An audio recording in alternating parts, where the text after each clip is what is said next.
안녕하세요. 여러분, 사실 이 얘기를 쓰면서 이건 톡톡 사연이 아니라 어디 영화사에 제보해야 할 일이 아닌가 그렇게 생각을 할 정도로 최근 저에게 충격적인 사건이 하나 있었습니다. 여러분은 지금 여러분의 곁에 함께하고 계신 사람들을 100% 신뢰하실 수 있으신가요? 사랑하는 가족, 연인, 친구, 당연히 믿어야 하는 존재, 믿을 수밖에 없는 존재잖아요. 그 신뢰감으로 곁에 두고 계시는 걸 테고요. 그런데 그렇게 믿고 있던 사람이 사실 나에게 어마어마한 비밀을 숨기고 있다면 그때는 어떻게 하실 건가요? 영화 속에서나 나올 법한 그런 일이 저에게도 실제로 일어났고 미칠 듯한 배신감에 하루하루 어떻게 살아가야 할지 막막한 심정으로 사연을 적어봅니다. 신고를 하고 고소를 하고는 둘째치고 다른 것도 아니고 사람에게 당한 배신은 칼에 찔린 것보다 더 아프다는 말을 체감하고 있네요. 대체 무슨 일이 있었냐고요? 이건 한때 제 아내였던 사람에 대한 얘기입니다.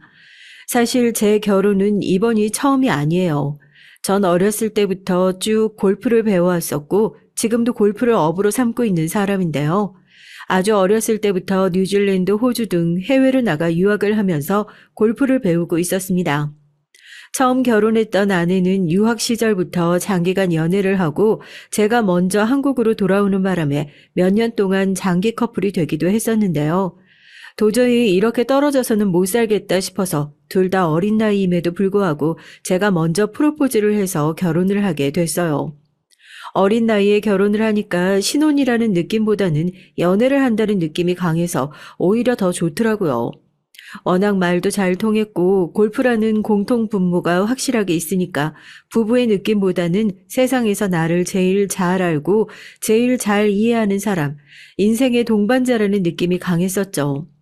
아내와 결혼을 했을 때는 정말이지 세상을 다 가진 기분이었습니다. 비록 결혼한 지 얼마 안 되어서 아내는 프로를 준비하는 학생들을 강습하기 위해 해외로 다시 일을 하러 가야 했지만 전 당시에 한국에서 사업을 준비하고 있던 시기여서 아내를 바로 따라가지 못하고 일을 다 마무리하고 몇 달 후에 아내를 뒤따라가겠다 약속했습니다. 어쩔 때 보면 당신은 나보다 사업을 더 중요하게 생각하는 것 같아. 나 좀 서운하고 그래. 하여튼 빨리 와야 돼. 나 요즘에 컨디션도 좀 안 좋고 알잖아. 당신이 옆에서 워낙 잘 챙겨줘서 이제 당신 없으면 아무것도 못하는 몸이 되어버렸다니까? 사업도 좋지만 우리가 신혼인 것도 고려해주세요. 알겠죠? 장난스럽게 웃으며 저에게 핀잔을 주는 아내에게 세상에서 당신보다 중요하게 생각하는 건 없다고 사업을 최대한 빨리 마무리하고 가겠다고 약속했습니다. 자기를 얼마나 사랑하냐고 묻는 아내에게 쑥스럽게 뭘 그런 걸 물어보냐고 대답을 해주지 않았죠. 전 아직도 그게 너무 미안하고 마음에 걸립니다. 그게 뭐라고요? 겨우 말 한마디일 뿐인데요. 그렇게 환하게 웃으면서 손을 흔드는 아내의 모습이 마지막일 거라고 꿈에도 생각하지 못했으니까요. 그럴 줄 알았으면 사랑한다는 얘기 해줄 걸, 한 번이라도 더 안아줄 걸, 사연을 쓰는 지금도 또 한 번 후회가 밀려와서 눈물이 쏟아지네요. 참 좋았던 사람인데.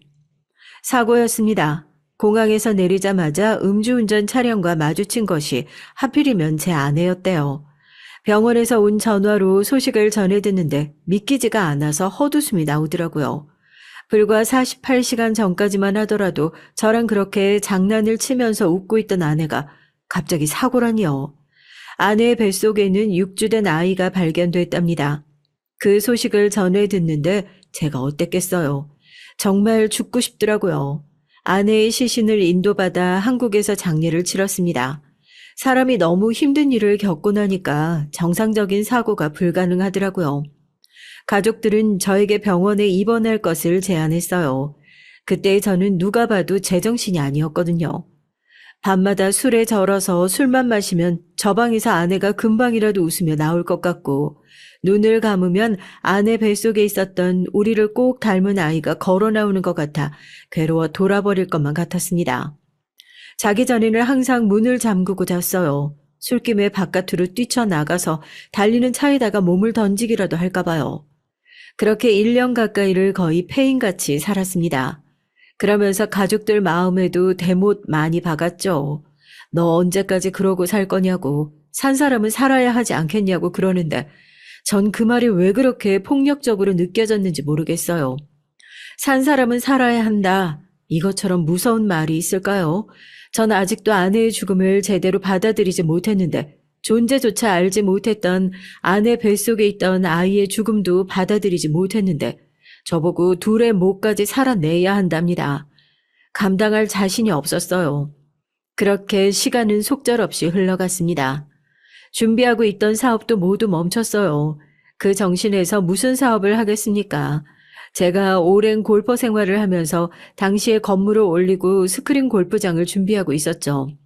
1층과 2층에는 스크린 골프장을, 3층에는 아내가 한국으로 돌아오면 함께 생활할 신혼집을, 옥탑방에는 창고를 마련해 두었는데 사업장 오픈 날이 다가와도 차마 거기로 발길이 떨어지지 않더라고요.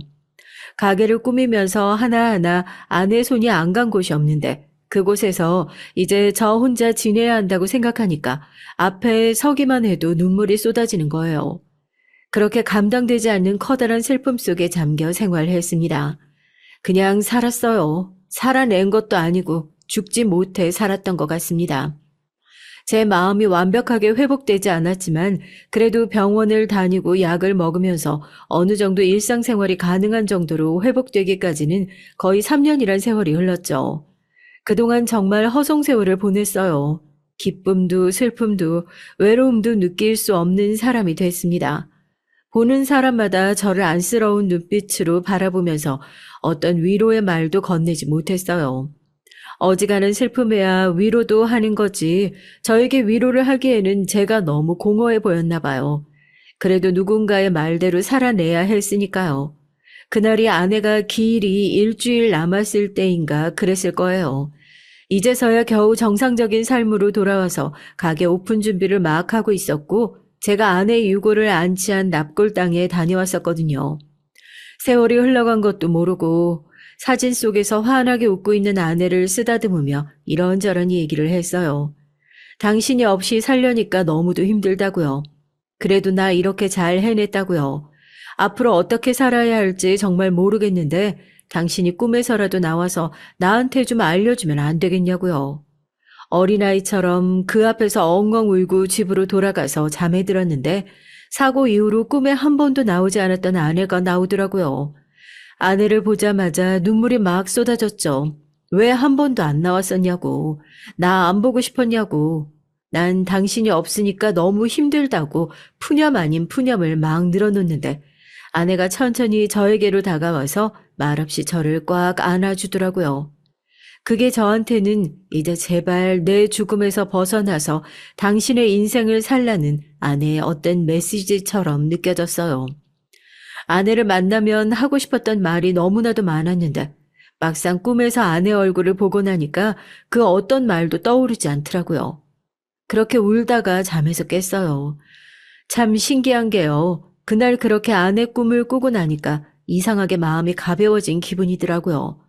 진짜로 아내가 제 무거운 삶의 무게를 조금이라도 덜어준 것 같은 느낌이 들었죠. 그날부터 전 완전히 새로운 사람이 됐습니다. 누군가의 말대로 아내의 죽음에 묶여있는 사람이 아니라 늘 곁에 아내가 있다는 생각으로 함께 열심히 살아가자는 듯이 마음을 고쳐 먹었죠. 보는 사람마다 그래도 요즘 얼굴이 좋아진 것 같아서 다행이란 얘기를 하더라고요. 전 그때마다 몇 사람의 몫을 사는 거니 배로 열심히 살아야 하지 않겠냐면서 웃는 낯으로 너스레를 떨었습니다. 사업도 정상적으로 준비를 해나갔고 부모님의 걱정도 많이 덜어드렸어요. 그렇게 가게 오픈 준비를 마치고 가게만큼이나 중요한 사람을 뽑기 위해서 고군분투하고 있었죠. 제가 운영하는 스크린 골프장은 일반 사람들이 취미로 하는 것과는 좀 다르게 레슨 위주거든요. 저도 아마추어 골퍼 생활을 오래 했었고 준 프로 정도만 되더라도 레슨을 받는 것이 쉽지 않아서 타격이나 자세뿐만 아니라 메디컬 쪽으로도 신경을 써줄 수 있는 사람이 필요했고 저희 쪽에서 가게를 오픈하고 사람을 채용한다는 소식에 여러 사람들이 이력서를 써서 지원했지만 마음에 꼭 드는 사람이 없더라고요.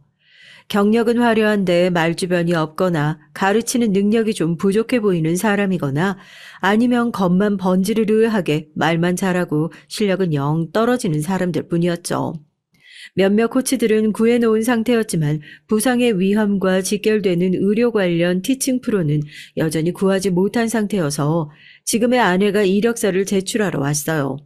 소위 말해 빅4라고 불리는 대학병원 간호사 출신이라서 실력도 보장되어 있는데 골프 관련한 이력과 경력도 꽤나 화려하더라고요. 솔직히 말씀드려서 아내의 경력만 봤을 때는 왜 이런 실력으로 여기에 지원했나 싶을 정도였으니까요. 이력서를 보면서 좀 특이했던 점이 저처럼 골프 티칭을 위해서 호주와 뉴질랜드에서 공부를 했던 경험이 있더라고요. 거기다가 제가 받았던 레슨을 똑같이 받았던 걸 보고 저도 모르게 반가워서 아는 척을 했다니까요. 뉴질랜드에서 프로 레슨 받으셨었네요. 저도 여기 출신인데, 진짜 신기하네요. 한국에서 이쪽으로 가는 사람 많이 없다고 들었거든요. 프로님이 워낙 유명하시긴 하지만 워낙 소문이 안 나 있어서 사람들이 잘 찾아오지 않는 것도 있고요. 어떻게 알고 가신 거예요? 경력도 화려하시고 간호사를 하시다가 어떻게 골프까지 넘어가게 되셨는지 솔직히 경력만 봐서는 안 뽑기가 아쉬울 정도네요. 원래 어렸을 때부터 부모님 따라서 골프는 취미로 했었는데요. 제가 실력은 영 부족해서 그냥 취미 정도로만 계속 머물러 있었어요. 그러다가 이제 취업할 나이가 돼서 그래도 내가 좋아하는 일을 해야겠다 싶더라고요. 해외에서 골프 레슨 받을 때도 프로님들한테 저처럼 부상 관리 잘하는 사람이 없는 것 같다고 부끄럽지만 칭찬 종종 들었었고요. 그러면 내가 이쪽 분야에 재능이 있나 싶어서 아예 그쪽으로 전향해서 수업도 듣고 지금 공부도 꾸준히 하고 있는데 재밌어요. 잘 하기도 하고요. 실력이 보장되어 있는 자신감이니 저도 거기다 더 할 말이 없더라고요. 면접인 것도 까맣게 있고 오랜만에 골프 관련해서 정말 재미있게 얘기를 했던 것 같아요. 제가 아무래도 한 분야만 오래 하다 보니까 아는 게 골프밖에 없거든요. 보통 사람들이랑 이런 얘기를 오래 하면 지루해서 하품을 하는 게 보일 정도인데 거의 1시간 반 정도를 대화한 것 같은데 지친 기세가 없이 눈빛을 빛내가며 얘기를 하는데 솔직히 좀 흥미롭긴 했어요. 그때는 뭐 이성적인 호감 이런 거 절대 아니었고 그냥 단순히 전문가 대 전문가로서의 호기심이라고 할까요? 최근에 만나본 사람 중에서 제일 지식이 넘쳐 흐르는 사람이었으니까요. 제 일정 때문에 얘기를 마무리해야 하는데 오히려 제가 아쉬울 정도였다니까요. 더 고민할 것도 없겠네요. 출근은 언제부터 가능하세요? 회의는 면접 보면서 말씀드렸던 대로 원하시는 대로 최대한 맞춰드리고 레슨 진행하시는 대로 인센티브 책정해서 넣어드릴 테니까 걱정하지 마시고요. 출근 관련해서 필요한 내용들은 제가 정리해서 메일로 보내드릴게요. 모쪼록 잘 부탁드리겠습니다. 아마추어 기준으로 작성되어 있는 월급이라 제가 맞춰서 더 챙겨드리겠다 얘기를 했는데도 괜찮다, 따로 필요하신 복지가 있으시냐 물어봐도 그것도 괜찮다. 출근 일정도 저희 쪽에 맞추겠다. 솔직히 이쪽 일을 하다 보면 프로랍시고 꽤나 까탈스럽게 굳는 사람이 한두 명이 아니니까 피곤하다 싶을 정도인데 오히려 본인이 나서서 다 맞춰주겠다 얘기를 하니까 제 입장에서는 고맙기도 하면서 이래도 되나 싶은 거죠. 그때 아내 말로는 그랬어요. 아무리 실력이 좋아도 실질적으로 일을 해보는 것은 이번이 처음이니까 회사가 자기한테 맞추는 게 아니라 자기가 회사한테 맞추는 것이 맞는 것 같다고요. 그 모습을 보면서 이 사람은 정말 사람 됨됨이도 잘 되어 있는 사람이구나. 제가 사람 한번 잘 뽑았다 싶더라고요. 일을 시작하고 나니까 아내의 진가가 제대로 보이는 느낌이었습니다. 솔직히 프로의 세계에서 성품만 가지고 일을 하는 거 아니잖아요. 어찌나 일을 잘하던지 메디컬 쪽은 제일 잘 본다고 했다던 프로들의 칭찬이 괜히 나오는 게 아닌 것 같더라고요. 오히려 그쪽 분야에서는 제가 아내에게 많이 배울 정도였습니다. 말주변도 좋은 편이어서 레슨을 받으러 오는 회원들 사이에서 분위기를 자연스럽게 풀어주는 역할도 모두 아내 담당이었고요. 아내가 골프장으로 들어오고 난 이후로 여러모로 좋은 일들만 있었던 것 같아요. 특유의 활기차고 쾌활한 성격 덕분에 웃음이 끊일 날이 없었죠. 그냥 단순한 호기심이긴 했는데 이런 사람이 왜 아직까지 결혼을 안 하고 있나 궁금하긴 하더라고요. 궁금하긴 하지만 왜 요즘에 그런 거 함부로 물어보면 실례가 될 수도 있잖아요. 물어볼 기회가 내내 없었는데 직원들이랑 다 같이 회식을 할 자리가 있었거든요. 새로 들어온 아르바이트생 하나가 제가 내내 궁금해했던 질문을 대신 해주더라고요. 티칭 프로님은 결혼을 안 하시냐고요. 뭐 잊지 못하는 옛 연인이라도 있나 저도 궁금한 마음을 쳐다보고 있으니 아내가 저랑 눈을 살짝 마주치면서 그러는 겁니다. 이렇게 말하면 다들 거짓말한다고 하시는데요. 정말 일밖에 모르고 살았어서 연애를 해볼 기회가 없었어요. 요즘에는 좋아하는 분이 생겨서 결혼 생각을 한 번도 해본 적은 없는데 그분 생각하면 결혼이라는 거 한번 해보는 것도 나쁘지 않을 것 같네요. 저도 남잔데요. 저한테 호감이 있는 사람을 알아보지 못할까 봐요. 사실 아내가 저한테 호감을 가지고 있는 것은 진작부터 알고 있었습니다. 본인도 뻔히 알고 있는 내용일 텐데 저한테 와서 괜히 이것저것 물어본다든지 업무 시간이 다 지났는데도 제 일을 도와준답시고 남아서 같이 저녁을 먹으러 간다고 한다던지요. 마음을 뻔히 알면서도 밀어낼 수밖에 없었던 건 사별한 부인에 대한 미안함과 그런 처지로 혼자 지내고 있는 저를 어떻게 저런 초혼인 사람의 짝으로 가당치도 않을 일이죠. 그래서 저도 영 호감이 없는 건 아니었지만 속으로 내내 밀어내고 있었던 것 같아요. 마음이 있는 걸 숨긴다고 열심히 숨겼었는데 재채기와 사랑은 숨길 수 없다고 하더니 서로 마음을 못 숨기고 있었던 모양이더라고요. 회식이 끝나고 집으로 돌아가려는데 아내가 잠시 얘기 좀 하고 갈 수 있겠냐면서 저를 붙잡았습니다. 올 게 왔구나 싶었죠. 술도 깰 겸 해서 커피숍에 가서 커피나 한잔 하자고 그렇게 둘이 앉아 얘기를 했습니다. 한참을 망설이다가 겨우 얘기를 꺼내기 시작한 아내가 그동안 숨겨왔던 본인의 마음을 고백했어요. 벌써 일한 지 3년이 넘어가고 있었는데 처음 봤을 때부터 호감을 가지고 있었다고요. 아내분이랑 사별한 것도 알고 있고 마음 정리가 다 안 되셨을 것도 알고 있는데 주제넘게 좋아해서 죄송하다고. 사람이 사람을 좋아하는 데에 주제가 어디 있겠습니까? 모자란 건 저인데 괜히 아내가 고개를 숙이게 만드는 것 같아서 그런 게 아니라고 오히려 제가 죄송해서 그런다고 사과를 했습니다. 잔뜩 긴장했는지 눈물까지 그렁그렁 고여있는 아내가 그럼 본인을 싫어해서 밀어낸 게 아니냐고 묻는데 그 얼굴을 보고도 차마 거절을 할 수가 없겠더라고요. 저도 사별을 한 지 꽤 오랜 시간이 지나기도 했고 이제 집에서도 나이도 젊은데 더 나이 먹기 전에 얼른 새 결혼하고 가정을 꾸리는 게 좋지 않겠냐고 압박을 하고 있었던 터였죠. 더 이상 아내의 마음을 거절하기 어려웠습니다. 좋다고 만나보자고 하는 제 대답에 아내는 뛸 듯이 기뻐하면서 조금은 이상한 질문을 했어요. 지금 생각해보면 결혼 승낙하는 그 중요한 순간에 그런 질문을 하는 것이 말도 안 되는 일이었는데 왜 그 상황에서는 그게 이상하다고 생각하지 못했던 걸까요? 무슨 일이 있어도 내 편이 되어줄 수 있어요? 내가 아무리 큰 잘못을 저질렀다고 해도요. 잘못 안 하고 사는 사람도 있나요? 그렇게 따지면 난 벌써 결혼이 두 번째인데요. 결혼이 처음도 아니고 두 번째라고 뭐 얼마나 자랑했냐 싶지만 모쪼록 잘 부탁드립니다. 다른 건 몰라도 가정은 끝까지 책임질 수 있게 노력할 테니까 그건 걱정하지 말아요. 그냥 단순하게 마음을 확인받고 싶어서 한 질문이라고 생각했었는데 다시 생각해보니 저에게 그런 어마어마한 비밀을 숨기고 있다는 것을 결혼하기 전부터 넌지시 알려주고 있었던 거였더라고요. 전 그것도 새까맣게 모르고 있었고요. 이제서야 모든 것이 퍼즐 조각처럼 맞춰지면서 눈 뜨고 코 베인 기분이 뭔지 알겠습니다. 어쨌든 그 당시에 전 새롭게 빠진 사랑에 눈이 멀어 있는 멍청이 같은 놈이었으니까요. 오랜 사별 동안 쉽게 한눈 팔지 않았다는 것을 주변 사람들도 모두 알고 있고 아내도 평판이 꽤나 좋았던 사람이었기에 많은 사람들이 한마음 한뜻으로 저희의 결혼을 축하해 줬습니다. 결혼 생활은 정말 즐거웠어요. 아내는 결혼한 이후에도 여전히 일을 잘하는 사람이었고 그러면 안 되는 것을 잘 알고 있지만 전 제 아내에게서 종종 사별한 전 부인을 보기도 했습니다. 꼭 그 사람이 살아 돌아온 것처럼 일이면 일, 살림이면 살림, 뭐든지 척척 잘 해낼 뿐만 아니라 제가 필요할 땐 가족도 친구도 되어주는 아내의 모습이 그만큼 좋았으니까요. 그런데 결혼 후에 아내는 종종 괴리가 느껴질 때가 있었어요. 제가 가장 이상하게 생각했던 아내의 모습이 하나 있는데요. 그건 자기가 했던 얘기를 잘 기억하지 못한다는 거였습니다.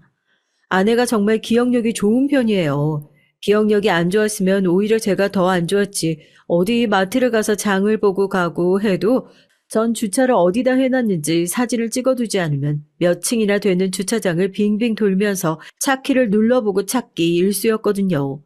그런데 아내는 무슨 추적 장치라도 달려있는 사람 마냥 몇 번 주위를 휘휘 둘러보면 또 금방 차를 찾으러 가거든요. 머리가 좋은 사람은 확실히 저런 데서 태가 나나 보다 하고 신기해하기만 했었죠.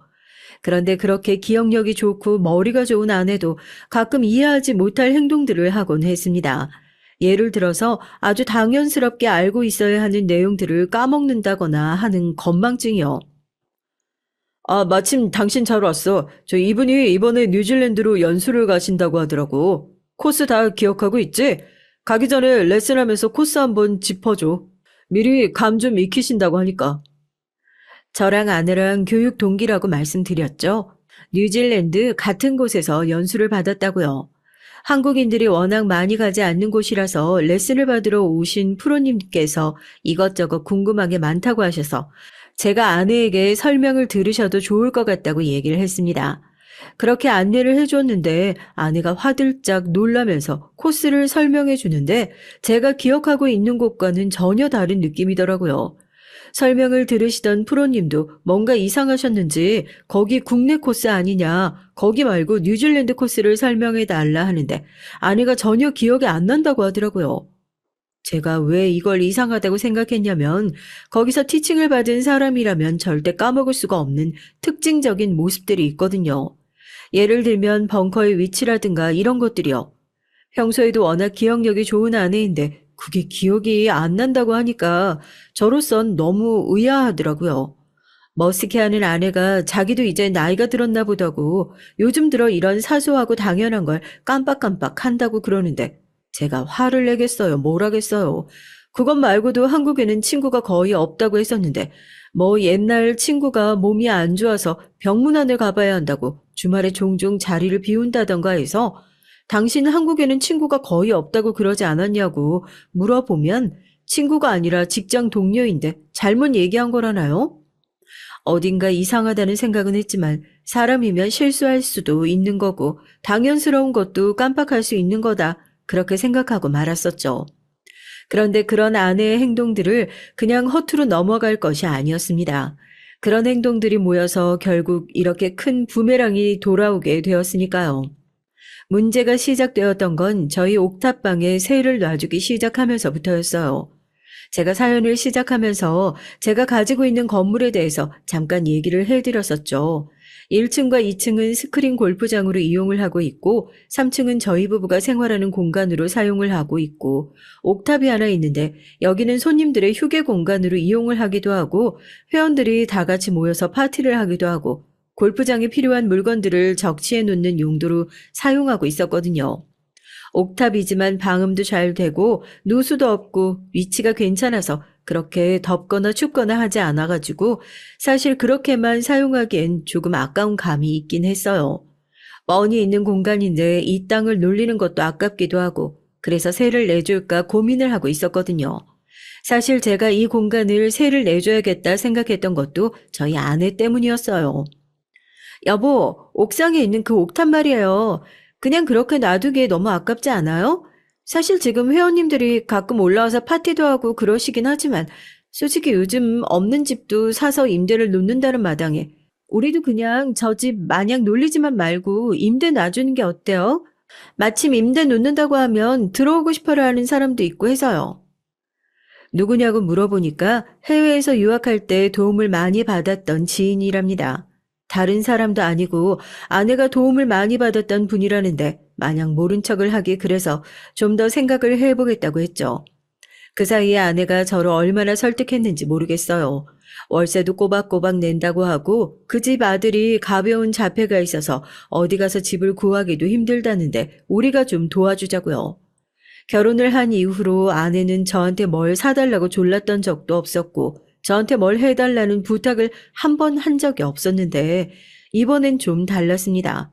그렇게까지 간절하게 부탁했던 적이 없었으니까 저도 마음이 좀 동하더라고요. 사실 자폐가 있는 사람을 가까이서 실제로 본 적이 한 번도 없어서 그렇게 몸이 불편한데도 혼자 살 수 있냐 걱정을 하니까 자기 지인이 자주 와서 돌봐줄 거라서 그런 걱정은 또 안 해도 된답니다. 그렇게 예정에도 없던 세를 내주게 됐어요. 이사 오던 날 아내가 언니라고 부르는 여자분이 이제 막 20살이 된 청년을 데리고 왔습니다. 겉으로 보기에는 문제가 있는 게 전혀 티도 안 나는 수준이더라고요. 쭈뼛쭈뼛 인사를 하고 방으로 쏙 들어가기에 악수를 하려고 내민 손이 괜시리 머쓱해져서 하하 웃었습니다. 아내의 언니라는 사람은 안 그래도 집 구하기가 어려웠는데 잘 됐다면서 저희 아내에게 잘 좀 부탁한다고 얘기를 하더라고요. 아내도 그러겠다고 했고요. 결혼식장에서 얼굴 한 번을 본 적이 없었는데 꽤나 가까워 보여서 혹시 저희 결혼식 때 오셨냐고 그러니까 해외에서 너무 오래 나가 살아 있어서 도저히 짬을 낼 시간이 없어서 결혼식에 참석하지 못했다고 그러더라고요. 가까운 사이면 한번 시간을 내서 올 법도 한데 그래서 얼굴이 기억 안 나나 보다 했죠. 어쨌든 그 청년이 들어오고 난 이후로 많은 것이 바뀌었습니다. 가장 많이 변한 것은 아내의 태도였어요. 전 제 아내가 무슨 마더 테레사 정도라도 되는 줄 알았어요. 워낙 착하고 남 신경 많이 쓰는 사람이라는 건 알고 있었지만 그래도 그 정도로 지극정성으로 다른 사람을 챙기는 사람일 줄 몰랐습니다. 옥탑에 그 청년이 들어오고 난 이후로는 저희가 저녁을 먹을 때도 꼭 음식을 넉넉하게 해서 옥탑에 사는 그 청년에게 저녁거리를 나눠주더라고요. 보아하니 아침 저녁으로 음식 배달도 오는 것 같은데 너무 신경 써주는 거 아니냐고 넌지시 얘기를 하니까 그래도 이웃인데 서로 챙기면서 살아야 하는 거 아니냐고.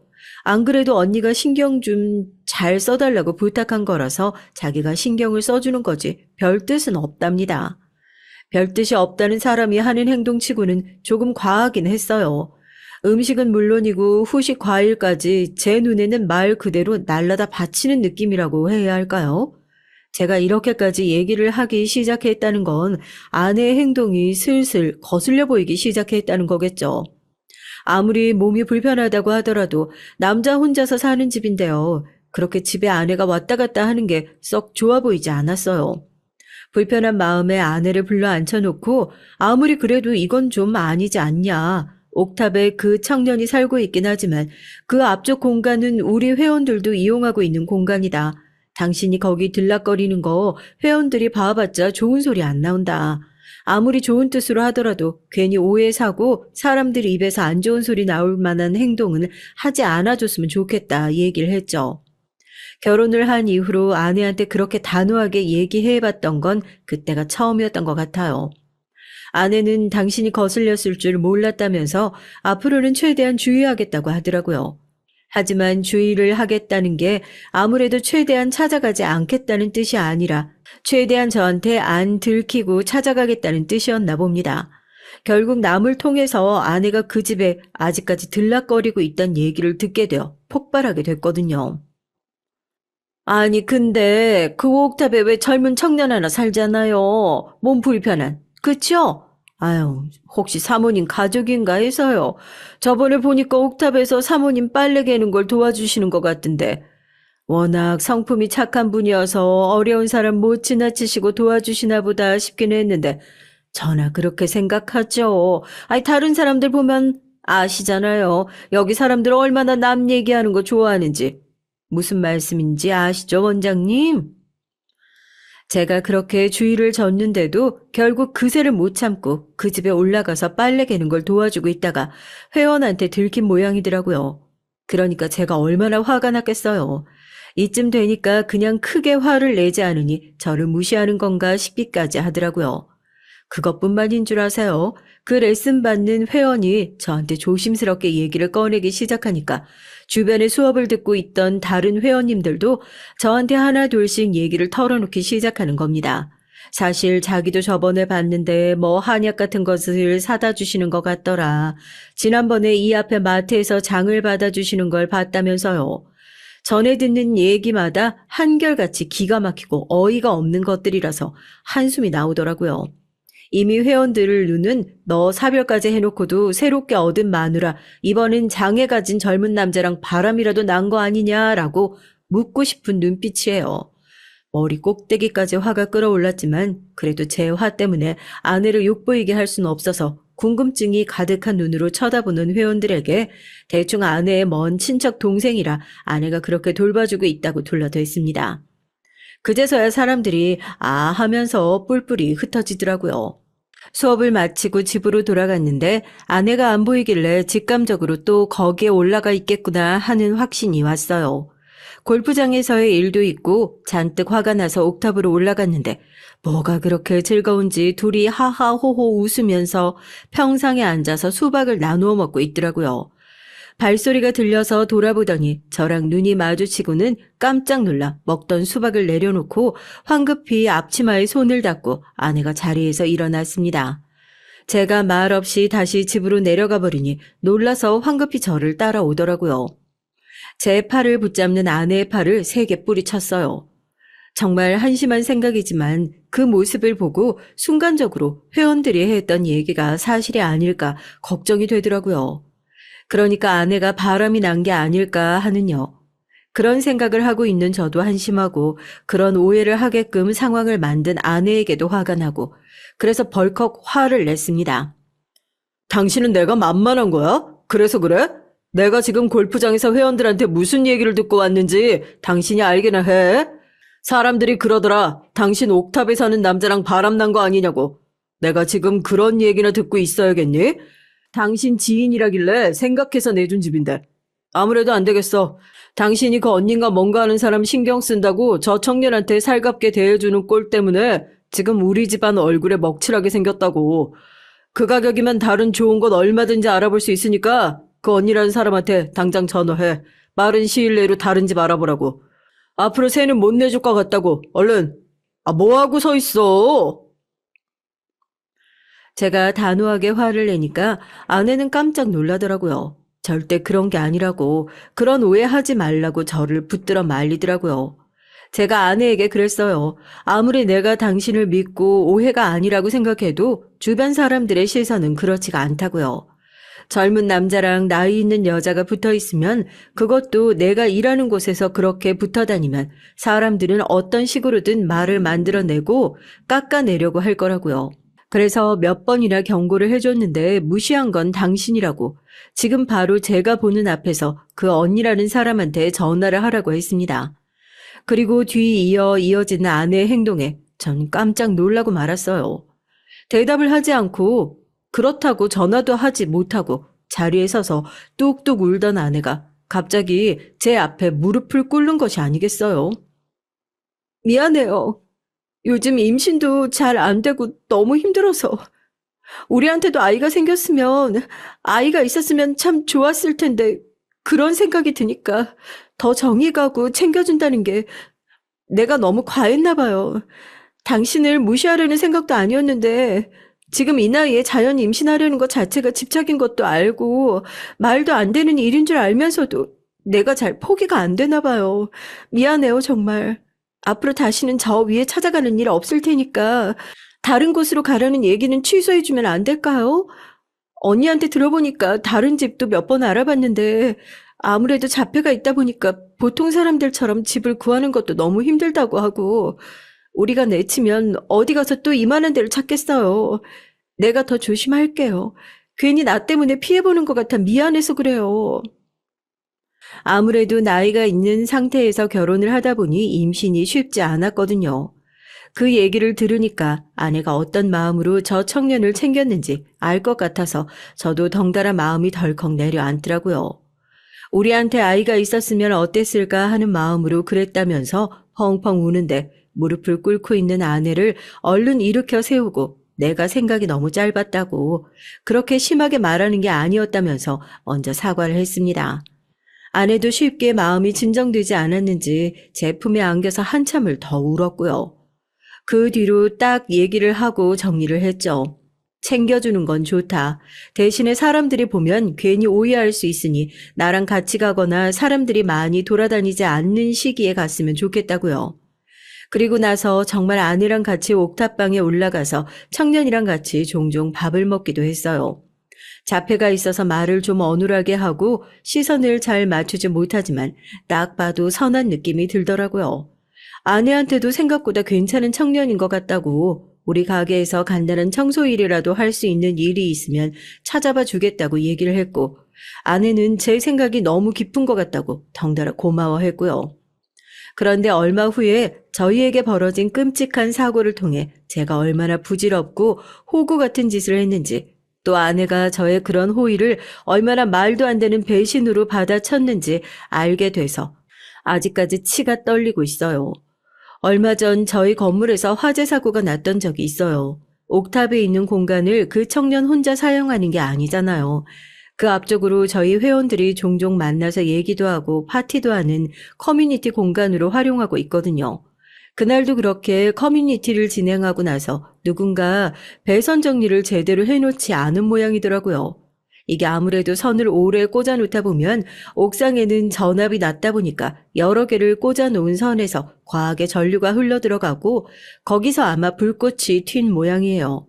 작은 불씨가 튀었고 옥상에서 사람들이 편하게 놀 수 있도록 바닥에 인조잔디를 깔아놨는데 하필이면 불꽃이 인조잔디로 옮겨 붙게 되면서 본격적으로 불이 붙게 된 거였죠. 저도 처음에는 옥상에서 불이 난 걸 전혀 모르고 아내와 함께 골프장에서 회원들의 레슨을 진행하고 있었어요. 한참 레슨을 진행하고 있는데 환기를 시킨다고 그날 문을 열어놨었거든요. 회원님 한 분이 직업이 요리사시거든요. 코가 굉장히 예민하세요. 갑자기 골프를 치시다가 코를 탁 막으시더니 어디서 타는 냄새가 나는 것 같지 않냐고 그러시는 겁니다. 저희는 아무리 맡아도 타는 냄새가 나는 줄 잘 모르겠는데 뭐 밖에 있는 식당에서 뭘 태우기라도 했나 그랬었는데 갑자기 시끄럽게 화재 경보기가 울리더라고요. 보니까 옥상이에요.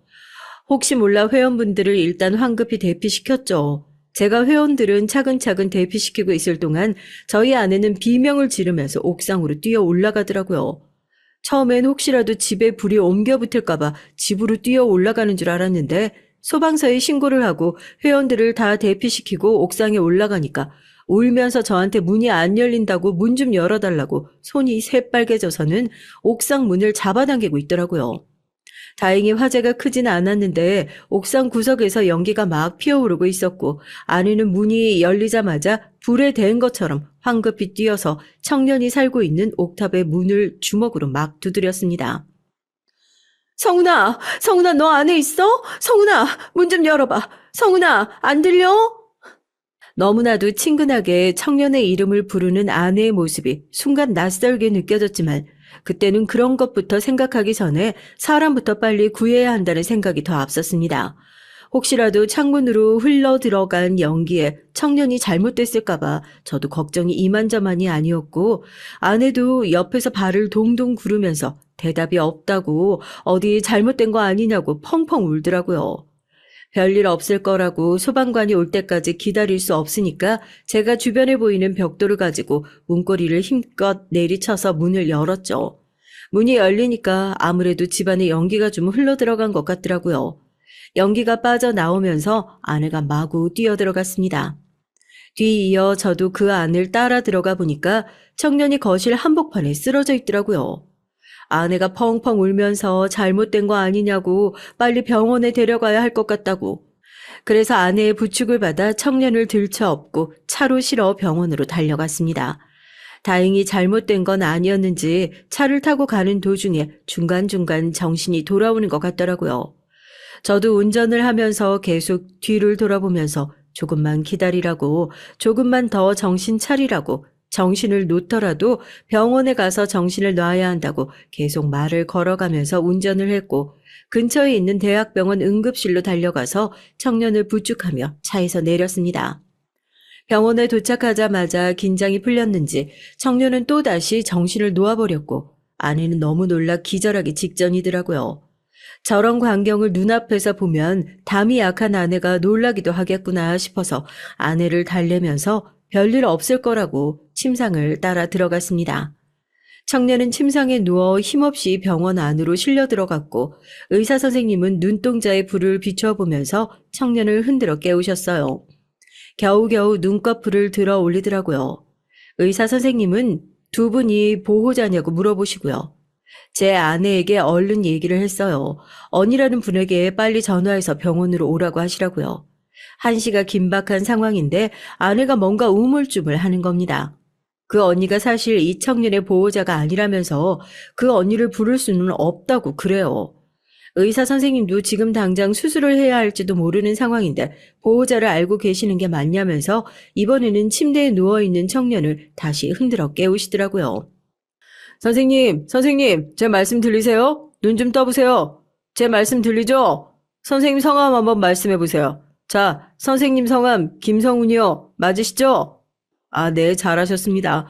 선생님 보호자분 있으세요? 보호자요. 엄마, 아빠, 할머니, 가족들 있으세요? 성함 한번 말씀해 보세요. 보호자분 성함 어떻게 되세요? 청년이 힘겹게 입을 뻐끔거리며 보호자의 이름을 얘기하는데 저 그 이름을 듣자마자 제가 병원에서 기절할 뻔했습니다. 청년의 입에서 나온 보호자의 이름은 바로 저희 아내 이름이었거든요. 놀라긴 아내도 마찬가지였습니다.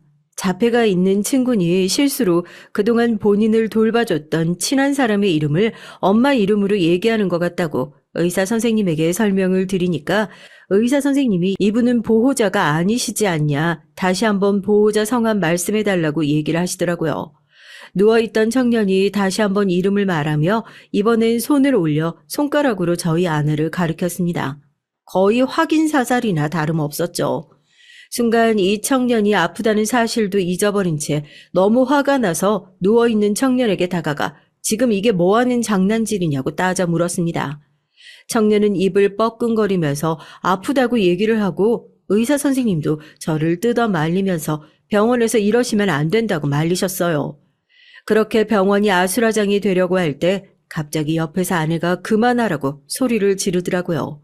대체 뭘 그만하라는 소리인지 하나도 이해가 되지 않는 상태에서 아내가 울면서 그만하라고 자기가 다 설명하겠다고 그럽니다. 저는 지금 이 사람 입에서 왜 제 아내의 이름이 나오는지 납득이 되지도 않을 뿐더러 납득할 만한 이유가 있어서도 안 된다 생각했는데 그런 저에게 무슨 일인지 다 설명을 하겠다니요. 그것처럼 말도 안 되고 무책임한 소리가 어디 있나요? 그만하세요. 제발 그만해요, 여보. 제가 다 설명할게요. 선생님, 제가 보호자 맞아요. 제가 엄마예요. 수술 동의서에 제가 서명할게요. 저한테 주세요.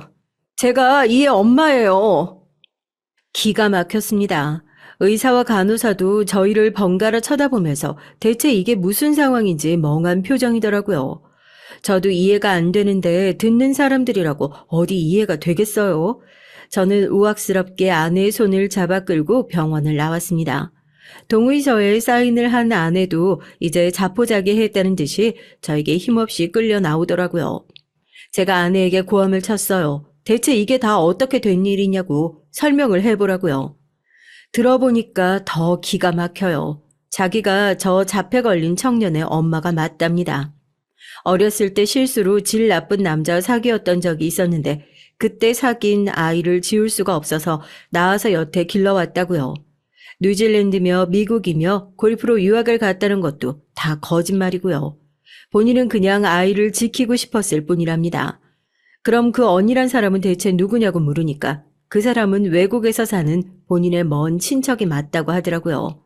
아이가 있다는 사실을 저한테 차마 고백할 수 없었으니 친척의 이름으로 월세며 뭐며 이런 것들을 다 대신하고 있었다고요. 들으면 들을수록 기가 막히는데 제가 아내에게 물었어요. 이제 저한테 더 이상 숨기는 거 없냐고요. 그게 아내를 용서하겠다는 얘기는 아니었는데 아마 이 과오를 덮어주겠다는 얘기로 들었던 모양이었죠. 이제 더 이상 숨길 게 없다면서 자기는 모든 것을 실토했다고, 자기한테 무슨 일 있더라도 가정을 지키겠다고 약속하지 않았냐고 하더라고요. 결혼하면서 했던 저의 약속을 이딴 상황에서 무기로 이용할 거라고는 상상도 하지 못했는데 내가 새삼 참 대단한 여자랑 살고 있구나 싶었습니다. 정말 더 이상 나한테 숨기는 게 없다고 했지? 이 순간 이후로 당신이 나한테 하나라도 숨긴 게 있다고 하면 나 그때는 더 이상 당신을 용서하지 않을 거야. 그것만 알아둬. 한 번만 용서해달라고 바닥에 주저앉아 울고 있는 아내를 뒤로하고 저는 병원을 나서 흥신소를 찾아갔습니다. 그리고 제가 몰랐던 아내에 대한 모든 것을 조사해달라고 부탁을 했죠. 그리고 나서 흥신소를 통해 받아든 아내의 본 모습은 이루 말할 수가 없었어요. 거짓말을 정말 악랄하게 하는 사람들의 특징이 뭔 줄 아세요? 그건 바로 거짓과 사실을 교묘하게 섞어서 얘기한다는 겁니다. 마치 제 아내가 저한테 했던 것처럼 말입니다. 과거 사귀었던 남자의 사이에서 아이를 낳았다는 얘기는 사실. 그렇지만 아내가 얘기했던 것처럼 억지로 관계를 맺었던 정황은 전혀 없더군요. 오히려 아내는 결혼을 하고 싶어서 임신까지 해서 쫓아다녔지만 상대편에서 받아주지 않았던 모양이었습니다. 그렇게 아이를 낳게는 됐지만 혼자서는 도저히 키울 여력이 되지 않는 상황에서 그 언니라고 부르는 본인의 친척을 통해 제 얘기를 듣게 됐답니다.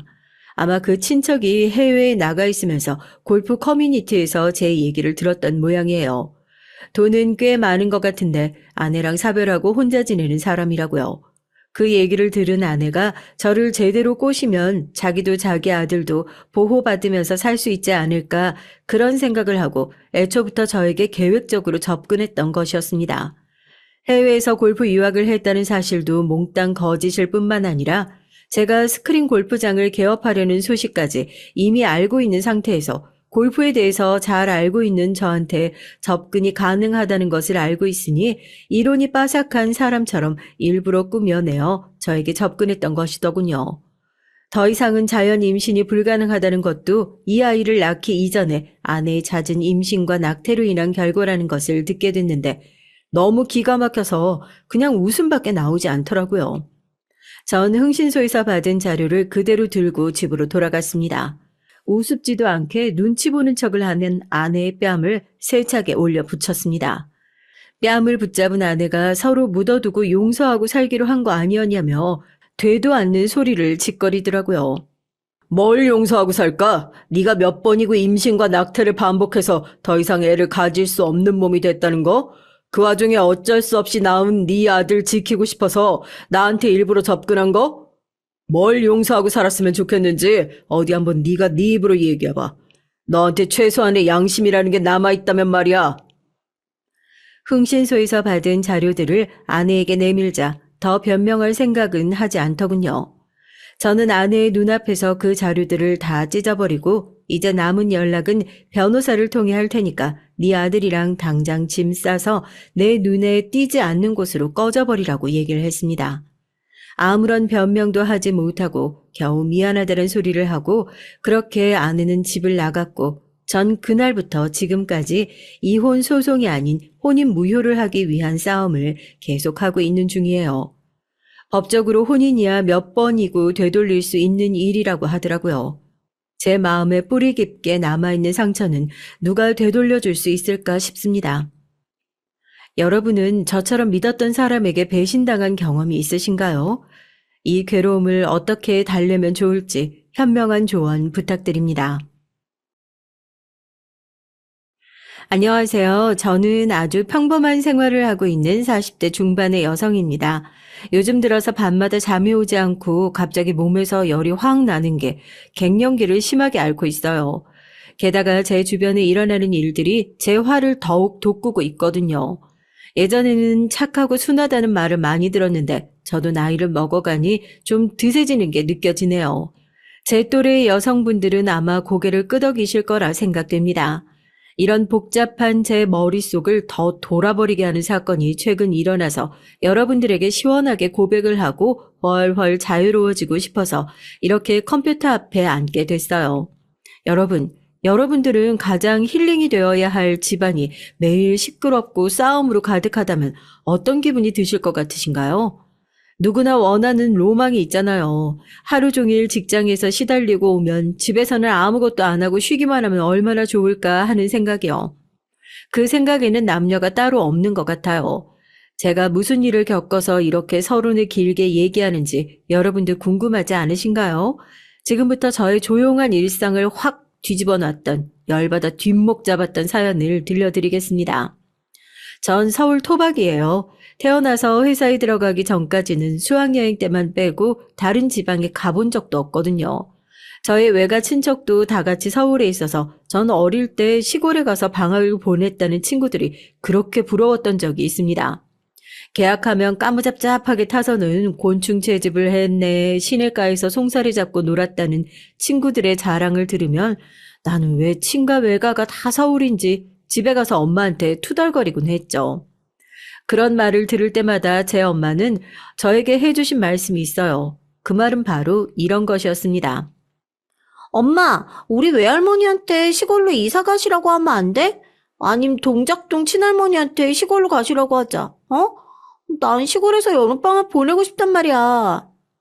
그건 아무래도 어렵지. 두 분 다 친구분들이 서울에 계신데. 그러지 말고 네가 결혼해서 시골로 내려가면 되잖아. 아니면 나중에 여러 군데 여행 돌아다닐 수 있는 직업을 갖든지. 너도 나중에 크면 아마 서울이 제일 좋다고 생각할걸? 제 어머니는 정말 예언자가 아니었을까. 지금은 그런 생각이 듭니다. 우스갯소리지만 전 지금 서울에 살고 여행 가이드를 하면서 해외나 제주도 등 주로 비행기를 타고 돌아다니는 사람이 됐거든요. 아마도 그때 들은 어머니의 충고가 저한테 큰 영향을 주었던 것 같아요. 그때부터 제 목표는 여행을 하면서 돈을 버는 직업을 가진 사람이었습니다. 제가 다른 과목보다 영어를 열심히 공부했고 대학을 관광 관련 학과를 가게 된 건 역시 그때 어머니가 툭 던지듯이 한 말이 제 평생 목표가 되어서였을 거예요. 전 지금도 제 직업을 좋아하고 자랑스럽게 생각합니다. 다만 해외 출장이 자주 잡히다 보니까 연애를 진득하게 할 시간이 없었던 것 같아요. 21살 재수를 해서 대학에 들어갔고 제 또래의 남자들은 다들 군대에 가 있었기 때문에 대학에서도 여자들 얼굴만 보고 살았어요. 자연스럽게 공부만 하게 됐다고 할까요? 그러다 보니 여러 남자들을 만날 시간도 숙기도 없었던 것이었어요. 제가 30이 넘도록 남자를 데려오지 않자 어머니는 조금씩 걱정이 되셨나 봐요. 예, 진이야, 너 사귀는 사람이 아직도 없어? 아이, 그럼 이 엄마가 중매하는 아줌마한테 부탁 좀 해볼까? 아이, 사실 동네에 아는 엄마가 있는데 그 사촌 동생이 서울대 나왔다고. 엄마는 참 좋아 보이더라. 사람 수더분하게 생기고. 엄마, 저 아직 결혼할 생각 없어요. 그리고 수다분하게 생겼다는 게 잘생긴 사람이 아니잖아요. 아, 말이야, 바른 말이지. 아, 너도 완전 예쁜 애는 아니잖아. 그게 딸한테 엄마가 할 소린가? 다른 사람들이 다 못생겼다고 해도 엄마는 자식이 예뻐 보인다는데 우리 엄마는 정말 너무 객관적이라니까? 그렇게 30대 문턱에 들어서게 됐어요. 그동안 여행사에서 단체 관광 손님이었던 몇 명의 남자에게 가볍게 전화번호나 달라는 말을 들은 적 있지만 모두 정중하게 거절했죠. 모두 제 스타일도 아니고 일하는 중에는 그런 상황이 싫었기 때문이었습니다. 저는 일 관계의 사람은 사적으로 만나고 싶지가 않았거든요. 제 어머니는 그런 저를 보다 못해서 동네 중매 잘하는 아주머니에게 제 프로필이랑 전화번호를 주고 저에게 선을 보라고 재촉을 하시기 시작했어요. 남자에 아주 관심이 없는 사람이 아니니 사진을 보고 제 취향의 얼굴을 가진 사람이 있으면 저도 소개팅을 나가겠다고 어머니께 말해뒀고요. 네 얼굴을 보고 말해. 그냥 못생기지만 않았으면 되잖니? 남자가 장래성이 중요하지. 아, 얼굴 뜯어먹고 살 거야? 엄마, 능력은 나도 있어. 그러니까 시댁적으로 깐깐한 사람 말고, 누나 많은 사람 말고, 그래도 얼굴이 어느 정도 생겨야 만날 거니까 그런 줄 아세요? 그런 조건을 아무렇지도 않게 말한다고 엄마는 저에게 쯧쯧 혀를 찼습니다. 안 그래도 결혼하기 힘들 것 같은데 사람까지 가려가면서 만나려고 한다고 말이죠. 하지만 제 남은 인생을 좌우할 결혼인데 아무나 보고 그냥 갈 수는 없잖아요. 안 그렇습니까? 그렇게 남자 3명을 만나봤지만 모두 제 맘에 확 들진 않았어요. 첫 번째 사람은 저도 그도 서로 마음에 들지 않아서 커피만 마시고 나왔고 두 번째 남자는 저를 마음에 들어 했지만 너무 뚱뚱하고 오타쿠 같은 사람이었어요. 그리고 세 번째 남자는 키도 크고 직업도 괜찮았는데 누나가 3명이나 있었습니다. 세 번째 남자가 가장 아까웠어요. 그렇게 3명과 잘 안 되자 중매하는 아주머니도 제 취향이 너무 까다롭다고 하면서 혀를 차는 것이었어요. 진이 엄마, 아유 도대체 진이는 그냥 어떤 남자가 좋대? 혹시 막 그 나이에도 아이돌 좋아하고 그런 거 아니야? 아, 이 동네 사람 중에 그렇게 잘생긴 사람이 어딨어? 이제 얼굴 좀 그만 밝히고, 아유, 대충 누구든지 잡아서 시집 가야지. 내년에 32 되면 더 시집 못 가. 아이고, 그러게 말이야. 나도 답답해 죽을 것 같다니까. 저번에 세 번째 남자 말이야. 공무원이고 집안도 괜찮으니까 좋더구만. 근데 누나가 세 명이라고 안 간대. 쟤는 눈 깜짝도 안 하는데 내가 아깝더라니까. 제가 듣고 있는데도 두 엄마들은 거침없이 제 흉을 보면서 눈이 높다느니 제 처지는 생각 안 한다느니 하는 말들을 하시는 거예요. 전 화가 나서 엄마에게 선 그만 보고 제가 알아서 남자 만나면 데려오고 아니면 평생 혼자 지내겠다고 폭탄 선언을 했습니다. 그랬더니 엄마 역시 도저히 중매 아주머니에게 미안해서 더 이상 소개도 못 해주겠다고 하더라고요. 그렇게 소개팅이 없던 일이 됐을 때쯤에 전 제 남편을 만나게 됐어요.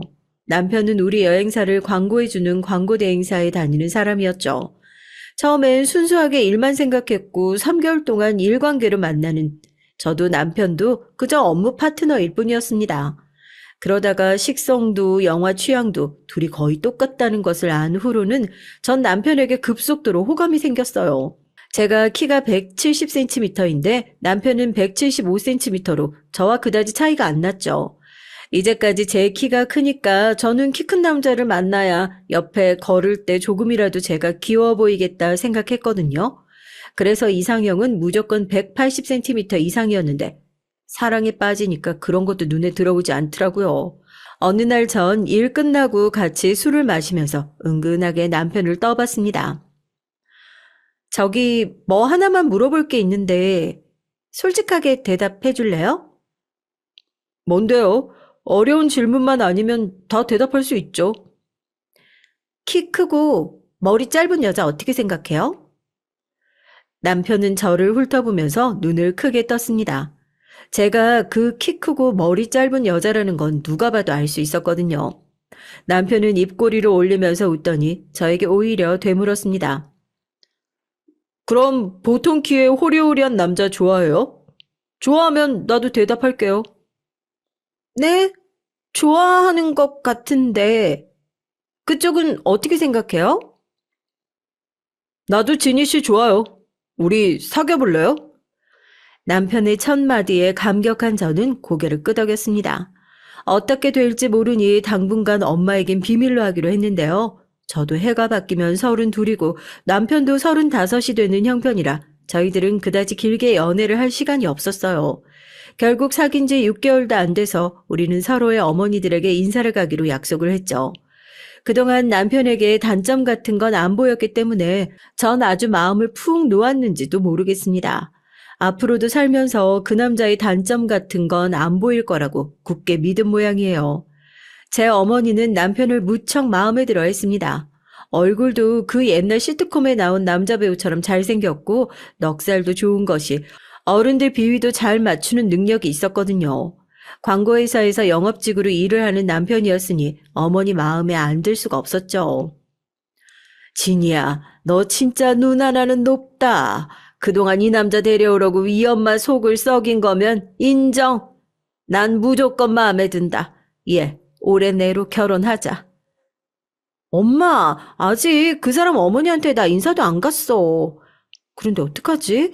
나도 그 사람 어머니 마음에 들어야 될 텐데 괜찮을까? 그럼 너 쌍꺼풀은 있으니까 인사 가기 전에 코 수술할래? 아이 그 코만 좀 더 높으면 너 완전 미인상이야. 요즘은 또 키 큰 여자도 괜찮지 않니? 어머니의 건의에 저도 마음이 혹했습니다만 안타깝게도 시간이 그리 많지가 않았어요. 지금 당장 수술을 한다 해도 2주 안에 붓기가 가라앉지 않을 게 뻔하니까요. 남편은 예비 시어머니에게만 잘 보이면 아버지는 무조건 찬성할 거라고 하면서 자기 집에서 제일 까다로운 사람은 어머니뿐이라고 했습니다. 그러면서 남편은 덧붙였어요. 자기는 다리가 예쁘니까 긴 다리를 돋보이게 해주는 옷을 입어봐. 검은색 정장 말이야. 그런 옷 입었을 때 나 자기가 제일 예뻐 보이더라고. 전 남편의 말 맞다나 원피스 같은 하늘하늘한 옷이 전혀 없었죠. 그런 옷은 긴 머리에 청순한 이미지에나 어울리는데 전 농구나 배구 선수 할 수 있을 것 같은 느낌의 쇼커트한 머리였거든요. 난생 처음으로 남자친구 어머니에게 인사를 드리러 가는데 저라고 왜 안 꾸미고 싶었겠어요. 하지만 그 당시엔 여러 가지로 여건이 되질 않았습니다. 그래도 예비 시어머니한테 잘 보이고 싶어서였는지 전 미용실 가서 메이크업을 받고 갈 만큼 긴장을 했었어요. 도저히 제가 혼자 화장해서는 견적이 안 나왔거든요. 그날은 일요일이었고 어머니를 만난 곳은 인사동에 있는 좀 오래된 전통 찻집이었어요. 전 한방차를 그다지 좋아하지 않아서 커피를 시켰는데 시어머니는 이런 데 와서 커피 찾는다면서 남편 앞에서 저를 촌스럽다고 하더라고요. 야는 쌍화차를 안 좋아하는가 보다. 서울서 나고 자랐다더니 전통 찻집 처음 와보나. 촌스럽구만. 엄마, 우리 동네라고 생각하지 마라. 여긴 서울이니까. 그러니 내가 카페베네 같은 데서 보자고 안 했나? 뭔 소리 하노? 우리 진희 씨는 서울 토박이라니까. 미끈한 얼굴로 대구 사투리를 쓰는 남편의 새로운 면에 전 얼굴이 확 붉어졌어요. 그런 갭이라고 하나요? 아무튼 저는 그런 면을 보고 다시 남편에게 반했어요. 그러나 시어머니는 처음 봤을 때 제가 너무 남자 같은 데다가 목소리도 털털해서 마음에 안 들었다고 하시더라고요. 제가 본 시어머니의 첫인상은 빠글빠글 파마와 붉은 입술에 턱 가운데 점이 있는 완전한 시골 아줌마였는데 말이죠. 그러니 저나 시어머니나 서로 첫인상은 그다지 마음에 안 들었던 것으로 하죠. 시어머니는 결혼을 하면서 서울서 살 건지, 집안은 어떤지, 본가는 뭔지 등등 초등학교 도덕 선생님 같은 질문들을 하셨어요. 전 너무 긴장하고 식은땀이 흘러 제대로 대답을 했는지도 모를 정도였습니다. 시어머니는 1시간 정도 그렇게 질문도 하고 저를 관찰하시더니 말씀하셨어요. 뭐, 너네들이 그리 죽고 못 산다 카니까네 내 반대는 안 하는데 그래도 서울 산다고 시댁 안 내려오고 모른 척하면 안 된다. 알았나? 그리고 야는 위로 형이 하나 있어. 근데 형이 아직도 애인이 없다 이가. 그러니 형이 장가 안 간다고 네가 형을 밑으로 보면 안 된다. 알겠지? 네, 알겠어요. 어머니, 감사합니다. 저희 집에서는 올해 내로 결혼을 했으면 좋겠다고 하시더라고요. 어머니 아버지가 제가 32이라 곧 33 된다고 빨리 하라고 하셔서요. 그렇겠지. 왜 안 그렇겠나? 올해도 35이다 아이가. 그러니 장가 안 간 형이 있어도 여혼 시키는 거니까네. 그런 줄 알아라. 이렇게 남편과 저의 결혼은 우여곡절 끝에 이루어졌습니다. 다행히 저나 남편이나 서울 중구에 직장이 있어서 집은 그 근처로 잡았어요. 버스로 10분 출퇴근 거리에 있는 방 2개짜리 빌라에서 처음으로 신혼살림을 차렸습니다. 남편은 집 보증금은 자기가 한다 하면서 꽉 믿으라고 큰 소리를 탕탕 쳤지만 결국은 예산보다 모자라서 3분의 1은 제가 됐어요. 게다가 남편 자취방에 있던 가전들은 TV만 빼고 거의 다 가져오다시피 했고요. 그래도 남편이 TV는 새 평면 TV로 사야 되지 않겠냐고 말하더라고요. 시댁은 대구에서 쭉 살다가 아버님이 사업을 하다 한번 망해먹은 적이 있다고 합니다. 그 후 경산으로 쫓기듯 이사를 갔는데 집안에 돈이 하나도 없었거든요. 그래서 남편이 취직하고 모았던 돈으로 알아서 신혼집 구하고 살림은 있는 거 쓰다가 나중에 하나씩 바꾸자고 하면서 미안해 하더라고요. 저희 시댁은 결혼식 할 때 몸만 오셔서 식사하시고 사진 찍어주시고 가신 거나 다름이 없었어요. 아주버님은 시부모님 모시고 기차로 올라와서 남편에게 연신 고개를 숙였습니다. 자기도 농사 짓는 사람이라고 동생 결혼할 때 아무 힘도 못 되어주는 것이 미안하다고 말이죠. 그때는 그저 이 남자와 결혼을 할 수 있는 것만으로도 벅차고 기뻐서 시댁에 돈이 없다는 것이 얼마나 중요한 일인지 생각도 못했어요. 제 부모님은 신혼살림 사라고 2천만 원을 보태주셨지만 그것 역시 집 전세 얻는데 다 쓰고 말았거든요. 그 때문에 결혼 앨범도 저희들이 셀프 촬영으로 만들었고 남편 친구 중에 사진 전공한 사람이 있어서 부탁을 드려 제주도 신혼여행을 가서 야외 사진도 찍었습니다. 그때 당시엔 그렇게 하는 가난한 커플이 많았던 걸로 기억해요. 그렇게 저는 호기롭게 결혼 생활을 시작했습니다. 세상에 우리 둘을 건드릴 사람만 없다면 아주 알콩달콩 잘 살 수 있다고 큰 소리도 탕탕 치면서 말이죠. 전 친정 어머니에게도 말했어요. 매주 친정집에 갈 수는 없을 거라고. 물론 시댁은 지방이라서 더 자주 못 가지만요. 아무래도 여행사 일은 주말이 더 바쁘니까요. 시어머니께도 제가 하는 일이 자주 출장을 가고 주말도 없는 일이라고 미리 말씀을 드렸습니다. 그때 시어머니가 알겠다고 수긍을 해주셔서 전 마음이 너무 놓았던 것 같아요. 결혼을 하고 3개월이 지나자 시어머니는 슬슬 전화를 해서 저한테 언제 시골에 내려오는지 물어보셨어요. 애기냐, 난데 다음 주에 시아버지 생신이다 아이가. 아무리 바빠도 다음 주 주말에는 경산에 내려오너라. 알았나? 아, 어머니, 저도 내려가고 싶은데 제가 다음 주에 동남아 가이드를 가야 돼서요. 죄송한데 남편 편에 선물 보내드릴게요. 정말 죄송해요. 아, 너네 회사에 니밖에 일할 사람이 없나? 아무리 바빠도 결혼하고 처음 만난 시아버지 생신에 못 오겠다고 하는 게 말이나 되나? 시끄럽구만. 딴 사람 그 동남아 보내고 니는 경산으로 와라. 알았지? 시어머니의 전화는 일방적으로 뜩 끊겼고 저는 다급하게 신랑에게 전화를 걸어서 어떻게 해야 하냐고 의논을 했어요. 처음엔 신랑이 시어머니를 잘 설득해 보겠다면서 걱정하지 말라고 하길래 전 남편의 말만 믿었죠. 그러나 그날 퇴근하고 집에 오니 남편이 걱정스러운 표정으로 말을 하는 것이었어요. 시골 엄마한테 전화 계속 오는데 어떡하지? 아니, 그래도 당신이 결혼 초기에 며느리 노릇을 잘 해놔야 나중에 할 말이 있지. 그 동남아 가이드 일정은 회사에다 다른 사람 시키면 안 되냐고 물어봐. 당신 결혼한 지 얼마 안 됐으니까 사장님이 이해해주지 않을까? 당신이 말 못할 것 같으면 내가 부탁해 볼게. 사장님이랑 나 친하니까. 아니, 당신 어머니 설득해 본다고 큰소리 떵떵 칠 땐 언제고. 당신 사실 어머니가 무서운 거지? 35이나 먹어가지고 어머니 말이라면 무조건 내내 하는 예스맨인 거 아니야?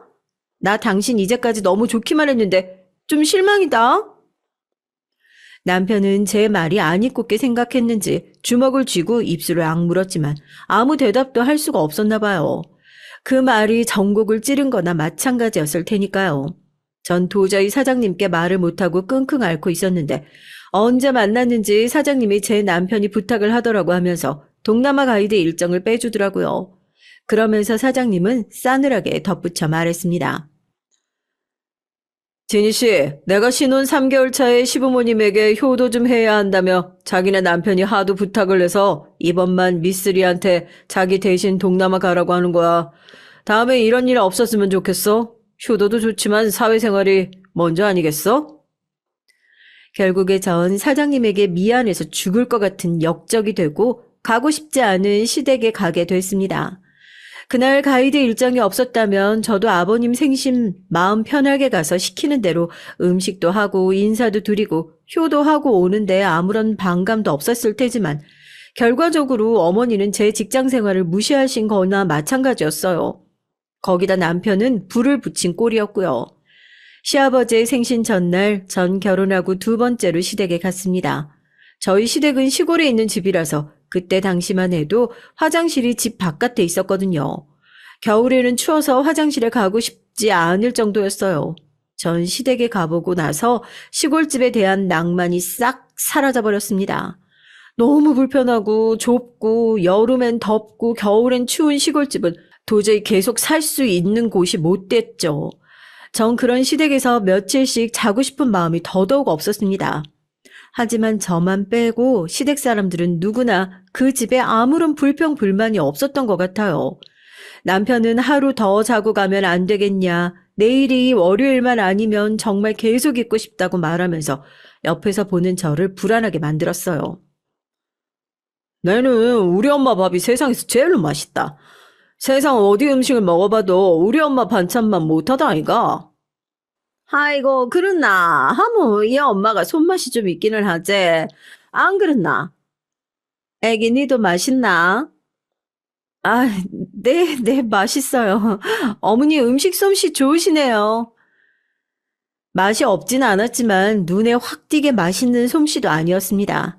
전 서울 사람이라서 막 짜고 매운 입맛이 아니라서 그런지 시댁에서 밥을 먹고 오면 꼭 배탈이 났거든요. 게다가 시어머니는 먹던 것을 그대로 넣어서 냉장고에 보관하시고 덜어서 먹는다는 개념이 없는 것 같았어요. 그저 그릇째로 어떨 때는 랩을 씌우는 것조차 잊어버리기도 하셔서 냉장고에서 말라붙은 반찬 찌꺼기 같은 것들이 많았습니다. 그걸 볼 때마다 전 저절로 얼굴이 찌푸려지는 게 냉장고 정리를 해드리고 싶었지만 시댁 살림을 맘대로 건드리면 안 될 것 같아서 참았죠. 그리고 시어머니는 음식을 버리면 벌 받는다고 하시면서 뭐든 만들어 놓으면 끝까지 드셨어요. 오래돼서 곰팡이가 나도 그 곰팡이만 쓱 떠내고 다시 드시는 분이었습니다. 저랑은 여러 가지로 맞지 않는 사고방식이었어요. 비위생적이기도 하고요. 그렇게 억지로 시아버지의 첫 번째 생신을 보내고 서울로 다시 돌아온 저는 다음부터는 회사 일이 먼저니까 그런 일 있으면 저한테 맡겨달라고 남편에게 조심스럽게 얘기를 했죠. 그랬더니 남편은 도리어 저한테 화를 내는 것이 아니겠습니까? 내가 당신이 직접 말하면 불편할 것 같아서 말을 못하고 있길래 사장님이랑 단판 지어서 해결해 준 거잖아. 그런데 고맙다고 말은 못할 망정 뭐라고? 간섭하지 말라는 거 아니야. 결혼했으면 시댁, 친정 이래도 상관하고 살아야지. 당신 혼자서 살던 세상이 아니야. 이제는 서로의 집안에 대해서도 할 도리를 해야 한다고. 그래, 그 부분은 나도 알아. 서로 할 도리 해야지. 하지만 미리 약속된 것도 아니고 회사 스케줄까지 빼가면서 꼭 참석해야 할 큰 행사였어. 환갑이나 칠순도 아니었고 그저 생신이었던 거잖아. 내 말이 틀려? 당신은 만약에 회사에서 출장이 잡혔는데 우리 엄마가 생신이라고 오라고 한다면 기분이 어떻겠어? 당연히 출장 빼고 갈 정도로 효자야?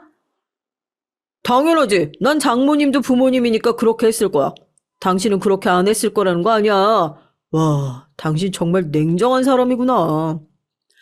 남편은 화를 버럭 내면서 다른 방으로 들어가 문을 쾅 닫고 나오지 않겠습니까? 3개월 만에 첫 부부싸움을 한 우리는 며칠간 냉랭한 채로 보냈어요. 서로 얼굴을 마주치지도 안방에서 같이 자지도 않았습니다. 남편은 작은 방에서 바닥에 이불 깔고 지냈고 전 큰 침대를 혼자 차지하고 자는 게 아주 좋더라고요. 그렇게 일주일이 지나자 남편이 퇴근하고 오랜만에 외식이나 하자고 문자를 보냈어요. 싸운 지 일주일이나 됐는데 이제는 화해를 해야 할 것 같아서 오늘 퇴근하고 밖에서 저녁 먹고 들어가자. 끝나고 당신네 회사 앞에서 기다릴게. 남편의 문자를 받고 저는 속이 좁지만 이겼다는 생각이 들더군요. 제가 잘못한 게 없는데 화를 먼저 낸 건 남편이고 전 혼자 자는 것도 나쁘지 않았거든요. 작은 방에서 몸을 구겨 넣으면서 작은 이불 덮고 잤던 남편이 불편해서 이런 화해의 제스처를 보내온 게 아닌가 생각이 듭니다. 그날 강남의 패밀리 레스토랑에서 밥을 사준 남편은 이제 그만 안방으로 들어오고 싶다는 뜻을 내비쳤어요. 제가 못 들어오게 막은 것도 아닌데 왜 그러는지 전 이해가 안 됐지만 사원선이 웃는 얼굴로 말했죠. 그래, 당신이 나한테 소리 지른 것만 사과하면 그렇게 해. 내가 잘못했던 건 없으니까. 그리고 내가 나가라고 등 떠민 것도 아니고 당신이 제 발로 나가서 작은 방에서 지냈잖아. 끝까지 자기 잘못은 하나도 없네. 소리 질렀던 건 미안해. 하지만 당신도 그런 냉정한 소리 한 건 사과해야 할 거 아니야. 전 아무 말도 하지 않았습니다. 제가 잘못했다고 생각하지 않았으니까요. 남편은 저보고 독하다고 인정할 줄을 모른다고 뭐라고 하더니 먹던 것도 멈추고 먼저 계산을 하고 밖으로 나가버리더라고요. 음식도 더 남았고 저는 아직 배가 고팠지만 어쩔 수 없이 급하게 남편을 따라 밖으로 나갔어요. 그러나 남편은 그새 주차장에서 차를 빼더니 제가 기다리라고 소리를 지르는 것도 들은 척 만 척하고 그대로 먼저 집으로 가버렸습니다. 전 너무 약이 올라서 부들부들 떨면서 남편에게 전화를 했죠. 당신 빨리 이리 다시 와. 나 안 데리러 오면 진짜 화낼 거야. 그렇게 혼자 잘났으면 택시 타고 집에 오면 되겠네. 내가 당신 택시 기사야? 오라면 오고 가라면 가게? 알아서 와. 이 집안 사람들은 자기 할 말만 하고 전화 끊어버리는 것이 다반사였어요. 그날을 기점으로 전 남편에게 아무런 기대도 사랑하는 감정도 없어져 버리고 말았죠. 그냥 허울뿐인 껍데기만 부부로 살아왔던 것 같아요. 물론 그동안 좋았던 기억이 하나도 없었다고는 말 못하겠지만 그걸 붙들면서 평생을 살고 싶지 않았거든요. 언젠가 무슨 꼬투리가 하나라도 걸리면 이 사람과 이혼을 하고 자유를 찾고 싶다는 열망이 마음속에서 점점 자리 잡았습니다. 그러다가 결혼 1년 반 만에 첫 아이를 임신하게 됐어요. 애를 낳기 2달 전까지 전 여행사에서 계속 일을 했고 임신 중기부터는 해외 출장을 가지 않도록 사장님이 스케줄을 조정해 줬습니다. 그러다 보니 전 집에 오면 그대로 누워서 아무것도 못할 만큼 힘들고 몸도 퉁퉁 부었어요. 남편은 처음엔 쓰레기 버리기나 설거지 등등을 도와줬지만 야근이 잦아지게 되자 저희 집은 점점 쓰레기 더미가 쌓여갔습니다. 전 불안한 마음에 친정 엄마에게 도와달라는 전화를 하게 됐어요. 엄마, 남편이 집안일을 못할 정도로 늦게 들어와. 나 몸이 너무 무거워서 그런데 우리 집에 와서 일 좀 도와줄 수 있어? 그래, 알았다. 내일 아침 일찍 갈게. 진작에 이 얘기를 하지. 너 혹시 어디 아픈 거 아니니? 산부인과도 한번 가보자. 내일은 월차라도 내. 친정 엄마의 걱정 가득한 목소리에 전화를 끊고 나자 전 눈에 눈물이 차올랐어요. 이런 때에는 집에 없는 남편에게 서운한 마음, 그리고 친정 엄마에게 미안한 마음에 서러운 마음이 파도처럼 밀려왔습니다. 전 엉엉 소리내어 울다가 목이 막혀 꺽꺽대고 결국은 화장실에 가서 울다 토하기까지 했어요. 다음날 제 친정 어머니는 집에 오셔서 집에 있는 쓰레기도 다 버려주시고 반찬 만들어 오신 것도 냉장고에 넣은 후에 저와 함께 산부인과에 가셨습니다. 산부인과에서는 경미한 임신 우울증과 함께 혈압이 높으니까 임신 중독증이 되지 않도록 적당한 운동을 하라고 했죠. 산후 휴가를 받기 전에 밀린 일들을 하려고 하다 보니까 매일 외식만 하고 운동도 8개월이 되도록 한 번도 안 했으니 어쩌면 당연한 결과였습니다. 내가 너 애기 낳을 때까지 너희 집에서 살림 좀 해줄까? 아니, 네 아빠한테 허락만 받으면 그럴 수 있을 것 같은데 너도 네 남편한테 한번 얘기해봐. 정말? 엄마가 그래주면 난 참 좋은데 아버지가 괜찮을까? 2달간 아버지 혼자 밥해서 드실 수 있을려나? 친정 엄마는 아버지에게 얘기해보고 다시 오시겠다고 하면서 친정으로 돌아가셨어요. 하지만 친정 아버지는 출가했으면 죽이 되든 밥이 되든 너희들이 알아서 하라면서 엄마를 저희 집에 보내주지 않으려고 했습니다. 저는 아버지가 좀 원망스러웠지만 어쨌든 아버지도 어머니가 필요하신 것 같으니까 어쩔 수 없다고 생각했죠. 집안에는 도움이 하나도 안 되고 있는 남편이 있어서 문제였죠. 그렇게 일주일간 밤 10시 넘어 퇴근을 하다가 저는 임신 중독증으로 쓰러져서 입원을 하게 됐어요. 제가 응급으로 대학병원에 입원을 하고 거기서 출산까지 쭉 이어지는 동안 남편은 친정집에 들어가서 한 달간 출퇴근을 했다고 하더라고요. 신혼집은 중구고 친정은 강남이라 좀 멀긴 했지만 혼자서 집안일 하면서 밥 먹고 다닐 자신이 없어 친정 아버지 눈치 보면서라도 몸은 편하게 지내고 싶었다고 나중에 그러더라고요. 참 못난 사람이죠. 혼자 자취도 했었던 사람이 결혼했다고 집안일에서 손 놓고 싶어 하다니. 참 시어머니가 저렇게 오냐오냐 키운 건 아닌지 의심이 되더라고요. 제 첫째 아이는 미숙아는 아니었지만 3kg가 채 되지 않는 저체중으로 태어났어요. 남들은 하루에 4끼씩 먹는다는 임신 말기에 거의 밥도 못 먹고 일만 했었던 저 때문이죠. 애를 낳고 나니 그렇게 시원할 수가 없더라고요. 저 또 3개월만 먹이고 다시 복직할 준비를 했어요. 전 계속 여행사 일을 하고 싶었기 때문이죠. 그런데 제 복직은 시어머니의 거센 반대에 부딪히고 말았습니다. 복직을 며칠 앞두는 어느 날 어머니는 저에게 직접 전화를 걸어서 청천벽력 같은 말씀을 하시는 것이었어요. 야야, 애가 되게 작다면서. 그러면 이참에 회사 그만두고 집에서 애나 키워야 하는 거 아이가? 우리 가문에 첫 손주 나온 거는 마찬가지인데 귀한 손주를 남의 손에 어떻게 맡길 수 있나? 그러니 대강 바깥쪽 일은 마무리하고 이제 집안일 단디하고 애나 키워라. 전 시어머니의 말을 들으면서 어이가 없었습니다. 집을 얻을 때 돈도 한 푼 안 보태주셨고 결혼식 준비할 때도 도움 한 번 주시지 않았던 시댁에서 할 말이 아니지 않나요? 아직 좋은 아파트로 이사도 못 갔는데 애는 하나 늘어났고 앞으로 2배로 돈을 벌어도 모자랄 판에 외벌이를 하라니요. 어머니, 그럼 제가 집에서 애 키울 테니까 우리 청약통장 적금 드는 거 어머니가 보태주실래요? 한 달에 20만 원씩 넣고 있는데 그 정도는 주실 수 있으시죠? 그리고 애 키우게 되면 돈이 얼마나 많이 드는데요. 남편 월급이 100만 원 이상 오르지 않으면 저 집에서 애만 볼 수가 없어요. 그것도 최소한으로 말씀드린 거예요. 뭐라고? 아이, 그럼 시골로 내려오면 되는 거 아이가? 이 동네에 얼마나 멀쩡한 빈집들이 많은데. 그리고 뭐 네가 벌면 얼마를 번다고 애도 못 키우면서 회사를 다녀야 한다는 거냐? 가족이 먼저지. 니는 돈이 먼저가. 시어머니의 호통 소리에 저는 갑자기 울컥해서 전화통을 붙잡고 울면서 막 소리를 쳤어요. 옆에서 그 광경을 보던 남편이 제가 미친 줄 알았다고 말할 정도였으니 제가 얼마나 힘들었는지 이해가 가시리라 생각합니다. 어머니, 이런 말 안 하려고 했는데요. 어머니가 저희들 결혼할 때 뭐 보태주신 거 하나라도 있어요?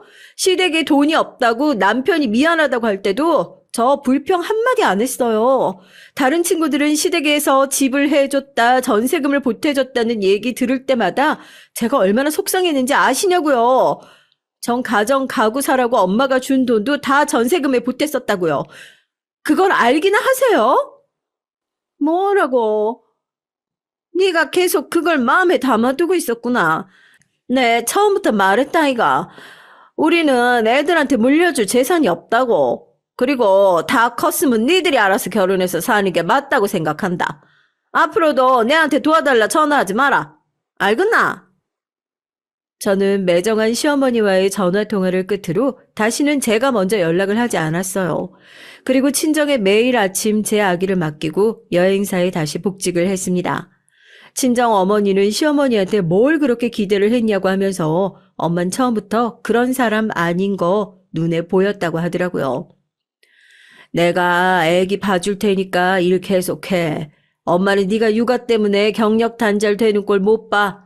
이 엄마가 그렇게 살아서 그런지 집에서 아버지 눈치 보면서 아직도 돈 제대로 못 쓰고 다니고. 넌 절대 그러지 마라. 알겠니? 극구 안 받으시겠다고 하셨지만 전 친정 어머니에게 고맙고 미안해서 저희 애를 봐주는 동안 한 달에 50만 원씩 드렸어요. 엄마가 제 대신 허리가 휘도록 육아를 하는데 그 정도는 드려야 한다고 생각했고 남편도 크게 이의가 없었어요. 자기 본가에서는 아무도 도움을 안 주니까 남편이 사실 할 말도 없었겠죠. 이렇게 든든한 친정 어머니 덕에 저는 아들을 둘 낳고도 계속 여행사에서 안 잘리고 일을 해서 실장 직위까지 올라갔습니다. 실장이 되면 해외 출장은 그다지 많이 보내지 않지만 전 가끔 사장에게 말해서 신혼여행을 위주로 몰디브나 동남아 정도는 해외 출장을 가게 해달라고 했어요. 맨날 한국에서 서류 업무 대행만 하면 몸이 좀 근질근질했거든요. 남편과 애들의 등살에서 좀 벗어나고 가끔 출장으로 숨 돌리는 시간이 필요했다고나 할까요? 그동안 저는 청약통장을 가지고 여기저기 알아봐서 은평구에 있는 30평대 아파트로 이사를 하게 됐습니다. 그동안 안 먹고 안 입고 절약하면서 넣었던 적금도 깨고 집 담보대출도 받으면서 처음에는 새로 분양받은 집을 남편과 공동 명의로 하기로 했어요. 사실 집값을 치르면서 남편이 보탠 돈은 1억도 채 되지 않았지만 자기도 3분의 1 정도는 했다면서 공동 명의로 하자고 떼를 쓰듯이 말하더라고요. 전 일단 아무 생각 없이 그 의견을 찬성을 했죠.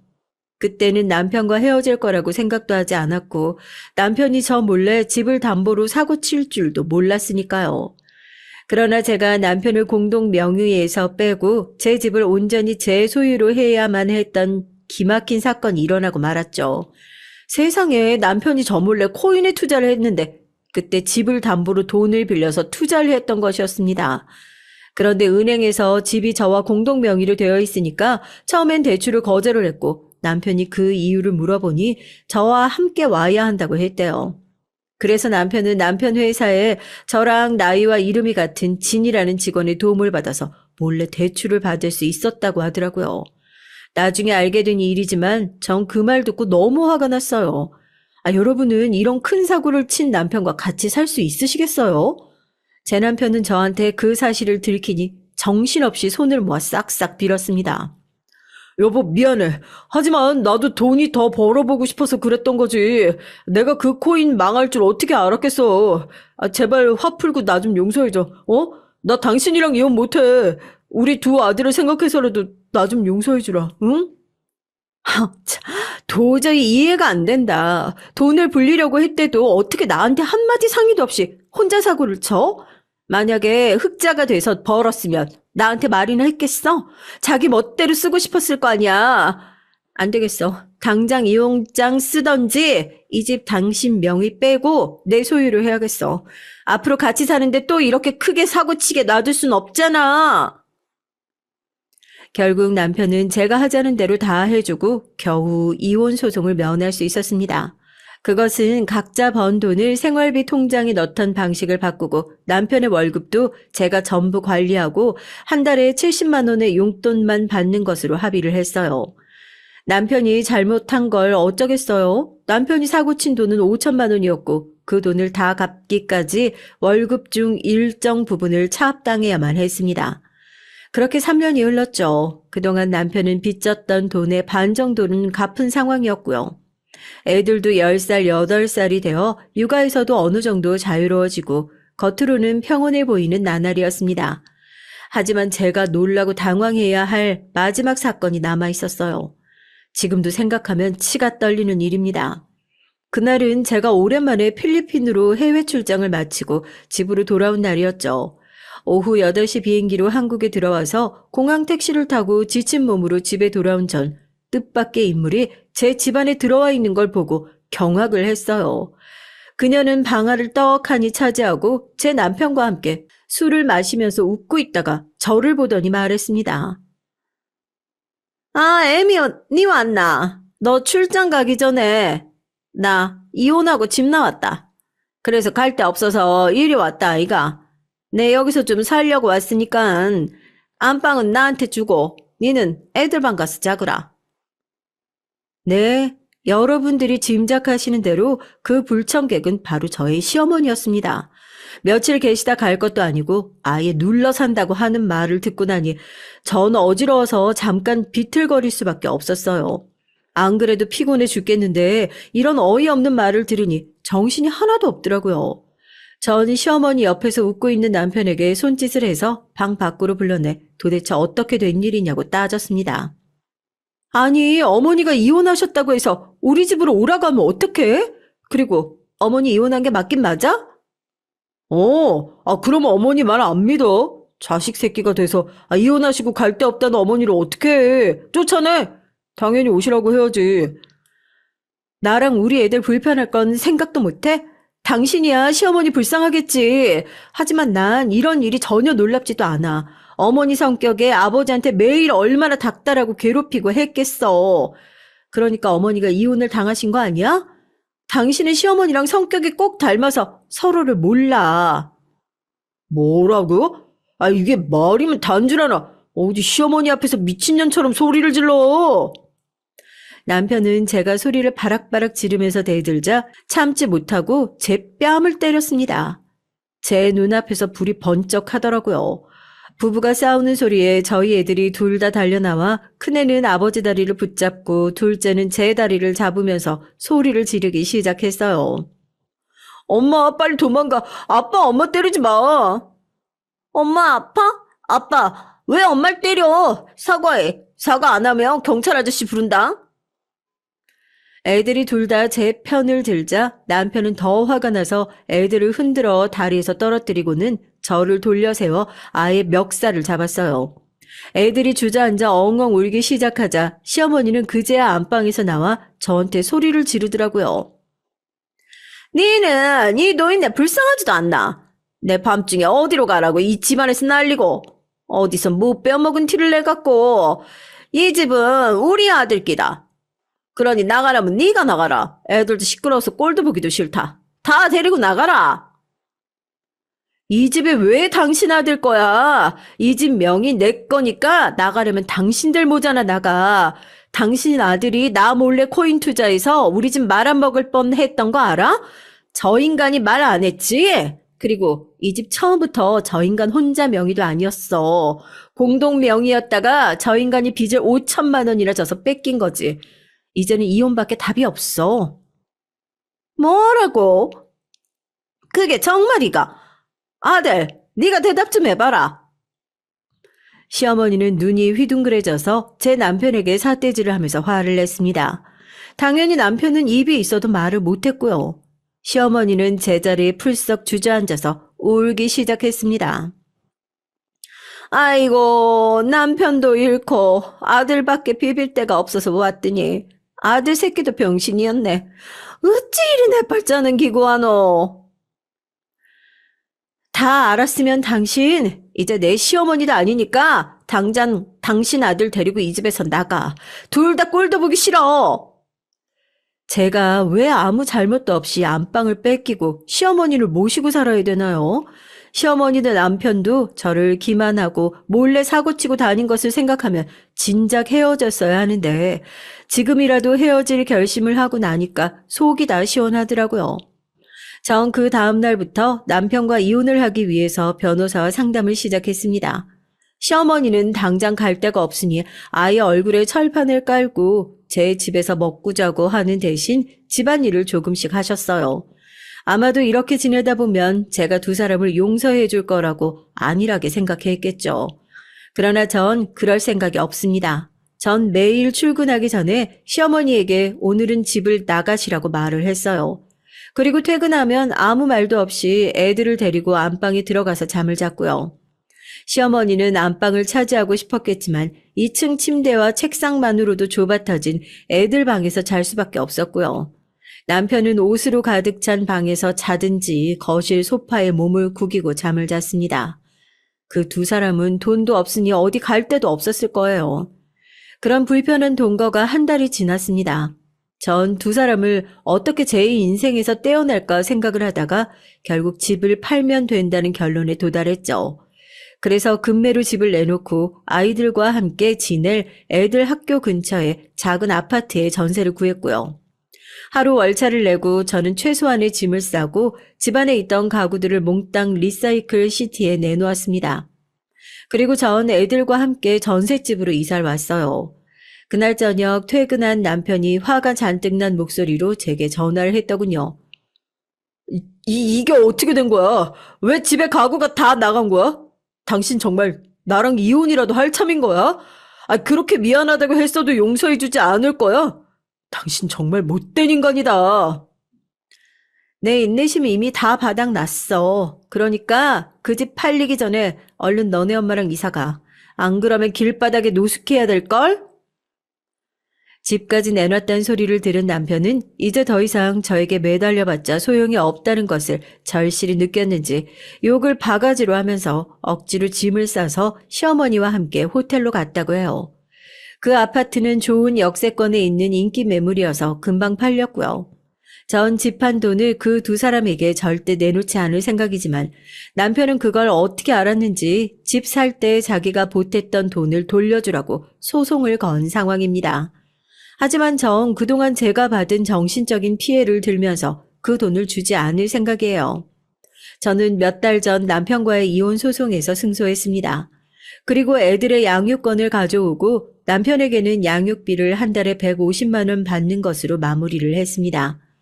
법원에서는 남편이 저 몰래 문서를 위조해 대출을 받은 상황이나 저 몰래 코인으로 가정에 경제적인 손해를 끼친 점, 그리고 집이 팔리기 전에 다시 공동 명의로 돌려놓으려고 시도했던 점 등을 들어서 저에게 승소 판결을 내렸어요. 이로써 제 길었던 남편과의 이혼이 끝났습니다. 저도 아이들도 그날은 케이크를 사서 조그마한 파티를 했죠. 친정 부모님도 새로 이사한 집에 모셔서 미역국을 끓여 같이 저녁을 먹었습니다. 지금은 저희들끼리 잘 살지만 친정 엄마의 보살핌이 없었으면 저도 여행사를 계속 다니지 못했을 테고 아버지께서도 제 시댁의 이혼과 저의 이혼을 목격하고 나서부터 친정 어머니에게 조금이라도 잘해주려고 노력을 하시더라고요. 늦게나마 친정 아버지도 마음을 돌려서 다행이라고 생각해요. 여러분, 오늘 저의 막장 드라마 뺨치는 사연 어떻게 생각하셨나요?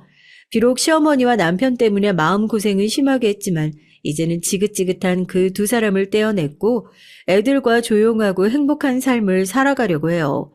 제 아들들도 아빠가 눈앞에서 저를 때리는 장면을 보고 나더니 아빠가 잘못했다면서 꽤 오랫동안 남편의 얼굴을 보고 싶어 하지 않더라고요. 그러다가 또 핏줄이 끌렸는지 남편은 최근에 애들의 면접 교섭권을 신청했습니다. 지금 당장은 들어주지 않겠지만 애들도 크면 제 친부를 볼 권리를 행사하게 될 날도 있겠죠. 전 막을 생각은 없습니다. 하지만 시댁에서 애들 친권을 뺏어가려고 한다거나 애 아빠가 애들을 양육하겠다고 나서는 것만은 막을 생각이에요. 그 콩가루 집안에 애들을 맡겼다가 어떻게 될지 모르니까요. 전 이번 일을 겪고 나서 사람 보는 눈을 조금 키웠다고 생각해요. 가족이란 직장이나 사회에서 잠시 스쳐가는 인연이 아니니까 천천히 시간을 들여 지켜보고 충분히 검증을 거쳐서 결정해야 한다는 교훈을 남기게 됐습니다. 당분간 새로운 사람은 생각도 하지 않을 것 같아요. 애들이 다 성숙해서 엄마를 이해할 날이 오면 모르겠지만 지금 재혼을 한다면 애들이 적지 않은 상처를 받을 것 같아서요. 제게는 사랑하는 아들들만 있다면 행복하니까요. 긴 사연 들어주셔서 감사합니다. 여러분들 모두 행복하세요.